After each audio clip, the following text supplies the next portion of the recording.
Hey everybody, welcome to the garage. I got a great bike in here I'm working on today, and it gives me an opportunity to talk about something.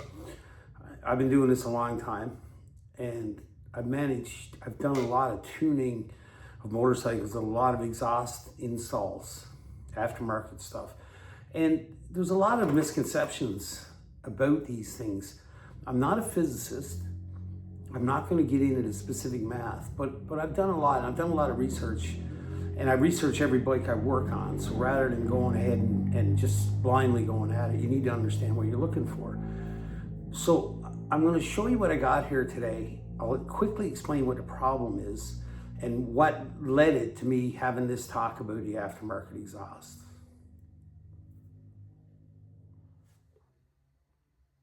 All right, this is a 2016 Suzuki Hayabusa, and I'm a Busa guy, as you can tell. There's mine right there. This bike was purchased. He bought this bike used, and it only has 9,000 kilometers on it. The bike's in really good shape, and he bought it from a guy that he had some pretty big ideas about it when he got it. He had some pretty big aspirations about it, and he started to put parts on it. But he inevitably abandoned that project, and he ended up selling the bike. So that's how it ended up here. So you can see it's in beautiful shape. I mean, it's in really good shape. But I'm going to explain to you what the problem with it is. So when he bought this bike, the bike was equipped with a full system on it. The guy that had the bike before was planning to do a bunch of work on it. So what he did, he put an R77 Yoshimura full exhaust system on the bike, but then he stopped. So when the guy bought the bike from him, I mean, the exhaust system was new. The bike is really, you can tell the bike's in great shape. It hadn't been used a big lot, so he never got anywhere with his project. Now, I know there's people talk about exhaust systems all the time out there, and there's a lot of misconceptions about it. There's people that say that if you don't use a fuel programmer, that you're going to cause the bike to run lean. Some say you're going to cause it to run rich, and there's some that say it doesn't make much difference at all. And unfortunately, all three are right in a sense. But what I'm going to do today, I want to talk about it with this application, because this is an extreme example of what happens when you equip a bike with an aftermarket exhaust and you don't use a fuel programmer with it. So it's a little technical, but I'm going to try to just keep it to give you an understanding of how this works. It applies, what I'm talking about is a full system. However, it does apply to slip-on mufflers as well. It's not near the same extent, but it does. And I'll talk about that for a minute too as well when I get at it. But what I want to do first, I want to talk about the engine itself first and give you an idea. Before we looking at the exhaust, let's just have a quick look at the engine. So this is Suzuki's latest version. This is a 1340cc inline 4 engine. And everybody knows that the Hayabusa it's quite a performance bike. It's really fast. So if you look at any engine at all, an engine it's an air pump is what it does. It pulls in air through the intake manifold. It introduces fuel to that air. It causes an explosion, and it releases exhaust. The basic premise of how it works is very simple. The thing is, though, if you take an engine, if you look at something like this, it's 1340 cc's. It's coming close to 200 horsepower in a stock form. So that doesn't happen by accident. There's a lot involved to get that thing with that amount of displacement to produce that type of power. So in this case here, this is a 4-valve per cylinder. It's a basic type engine. It's just a big engine. So when this engine is designed, one thing that most people don't pay a lot of attention to is that the exhaust is really one of the most complicated parts of the whole thing. We think about how we understand how an engine runs, and a lot of people will know, like the suck, squeeze, bang, blow, and yes, that's what happens. It pulls in fuel, it creates a spark, causes compression, exhaust goes out. The thing is, though, is that the exhaust itself is tuned to the engine. And I'm going to explain that now in a little bit. But one thing I will say before I do that, that if you take something like this and, you know, to think that we can just go ahead and put an exhaust on it and make it better without doing anything about it is silly.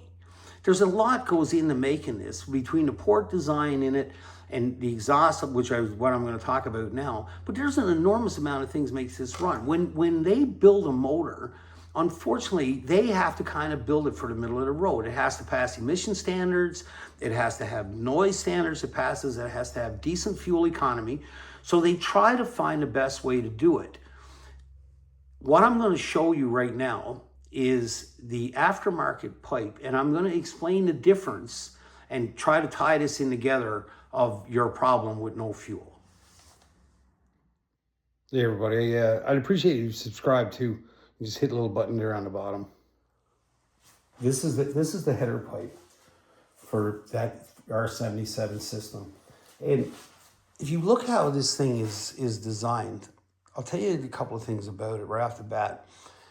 As opposed to stock, there's two big differences with this. One thing is the pipe diameter is a little small bit bigger. Here you see. The other thing is if you look at the way it's curved and designed, they're all the same length and they come into a collector at this point here. So in an aftermarket exhaust, in most cases, this collector, this primary header, which runs to this collector right here, performance exhaust lengthen it. One of the reasons that it's easily lengthened is because the catalytic converter, which normally runs in here, is gone. But the idea of why you use a longer pipe is that there is what produces more torque. What is the pipe generally designed to do, or primarily? It's designed to give you more power in your mid-range. It doesn't make your motorcycle faster, it makes it quicker. So if you look down in here, it comes in, the catalytic converter is gone, the pipes are now all the same length.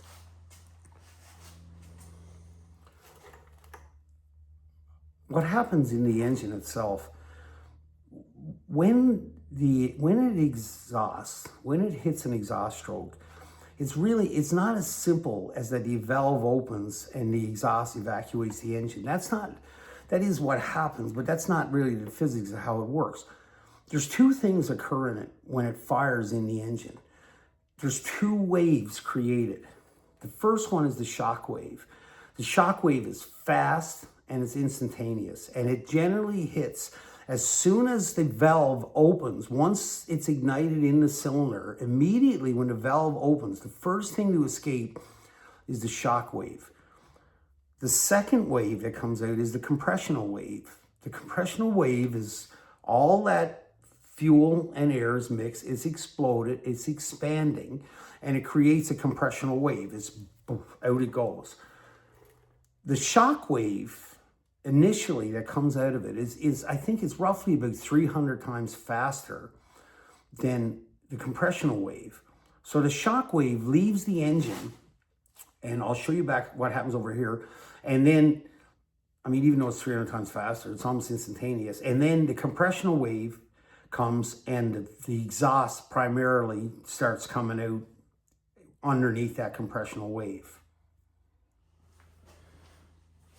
All right, so what happens now then? So the shock wave is hit, it's gone down the tube, and the compressional wave is coming behind it. If you look at what happens here, it goes into a two-in-one down in this area here. Point out here. And this is the collector.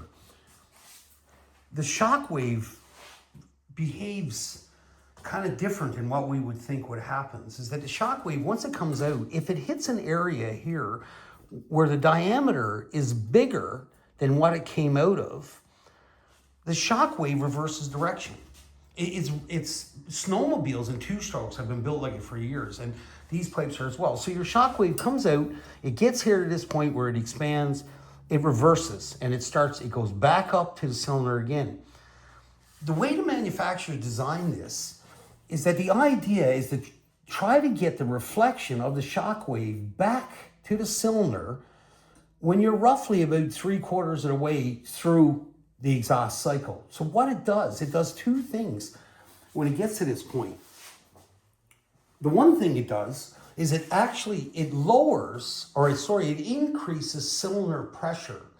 The release of the initial shock wave actually causes cylinder pressure to come up, and by doing that, that helps the cylinder evacuate.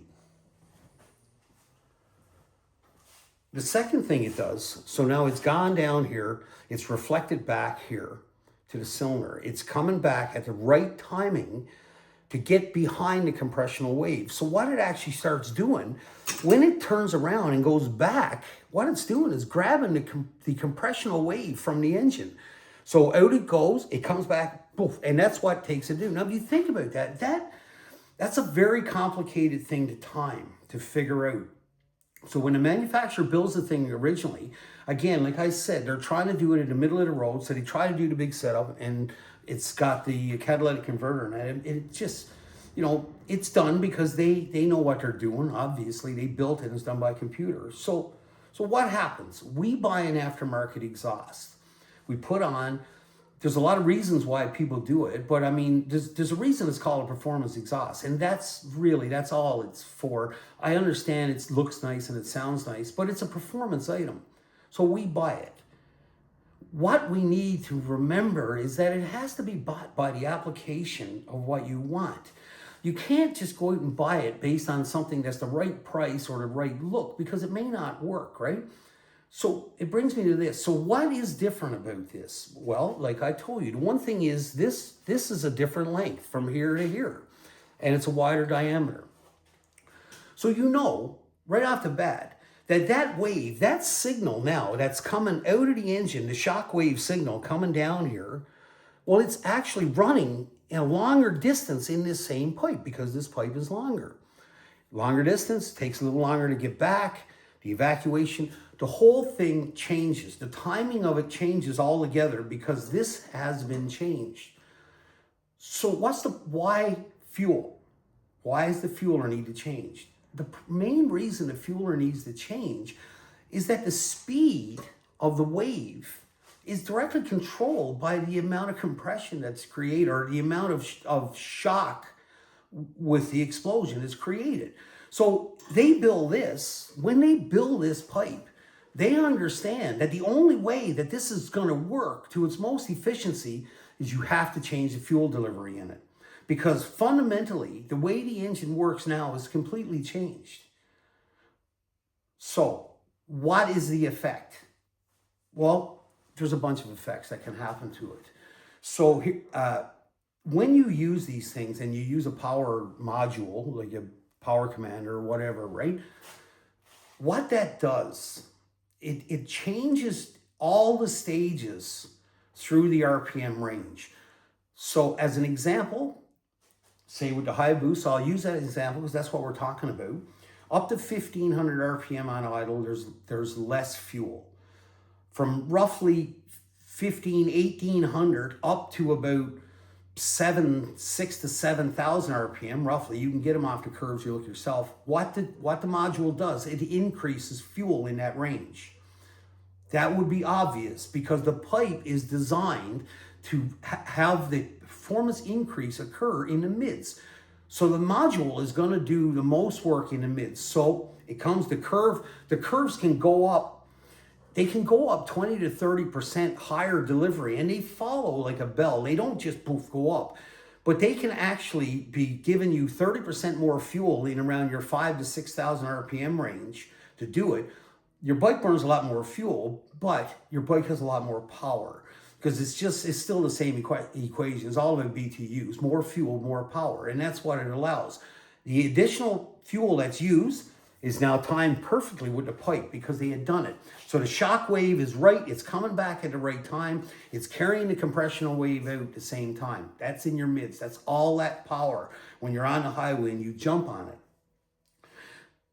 The last thing that happens to it, and this is what most people are not really aware of, and I'm using this application specifically, is that once you come up at about 7,000 RPM higher, it reduces the fuel curve by as much as 18%.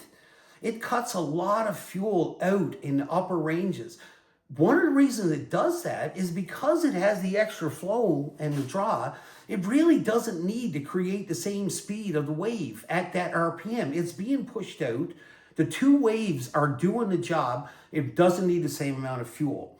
So when you take this out on the road and you jam it wide open with the programmer in it, it's actually getting about 18% less fuel right up top.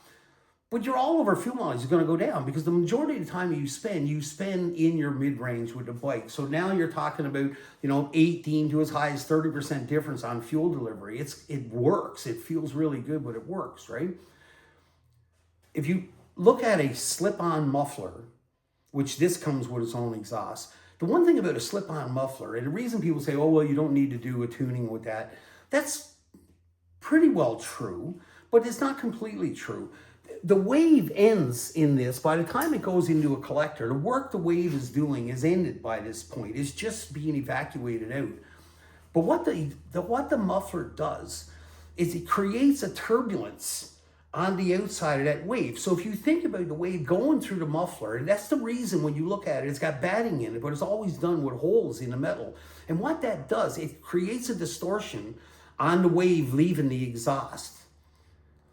And that's back compression. It's only small. It's not going to constitute a lot. I don't even know what the percentage is, but it's even say 5%.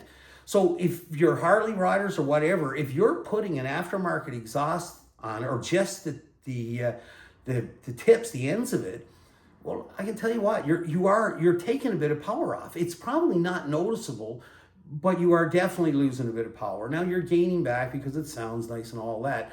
But the reality is, to think that you're giving it any performance, well, that's not true. That's not how that works, right?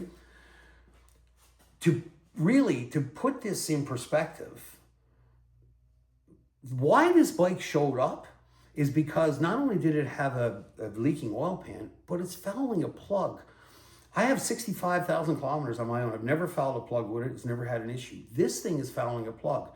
So my question is, why is it fouling a plug? Well, I'm not 100%. I'm going to dig a little deeper. It's not showing no codes. I don't have a reader for it anyway. I know, if you're looking at it, I'm pretty certain I know what's wrong with it. This does not have a programmer. When the guy did it, he put the exhaust on it and he left it alone. So it has no programmer. So why is it fouling a plug? Because if you think, really, if your bike is being driven around in the mid-ranges all the time, well, the problem with a fueler is it's lean. It's getting a little hotter than it needs to be. It's a little lean. This is a good example because these bikes get driven a lot at 7,000 RPM and higher. They like to rip on it. So what's happening to this bike is every time that it's running up at 8,000 RPM, it's getting way too much fuel. This here doesn't require it because of the change. So what's happening to it is that fuel is, in a lot of cases, is not even evacuating the cylinder. It's not getting out there.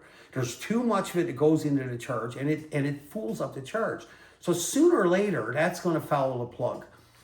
I could look at it and say that it was a bad plug, but that's not likely, because if it was, it would have been gone a long time ago. It wouldn't have lasted 9,000 kilometers. So what's happening to it is every time this bike is running at really high RPM, it's starting to change.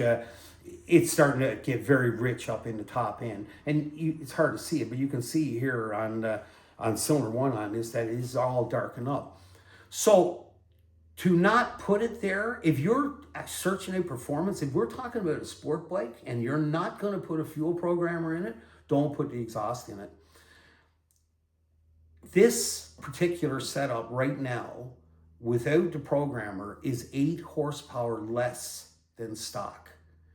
So it sounds unbelievable, but unfortunately, it's down on horsepower. It was 189 horsepower stock. Right now, it's somewhere about 180, 181. This bike can make up for it because 180 horsepower is still a lot of power. But the problem is there's two things. For one thing, you're not really seeing what it's actually capable of because you've stifled it up at the end of the day. And the other thing is you're not really doing it any favors. You're running an engine that has a preset electronic curve in it to deal with a different type of exhaust. So what it's doing is it's just putting a wrong mixture into it almost everywhere in the range that it's dealing with. All right, that was that's kind of a winded, long way to talk about this. And there's a lot of numbers. And I know there's people going to start talking and disputing and whatever. You know, there's different ways you can determine it. But generally, this is how it works.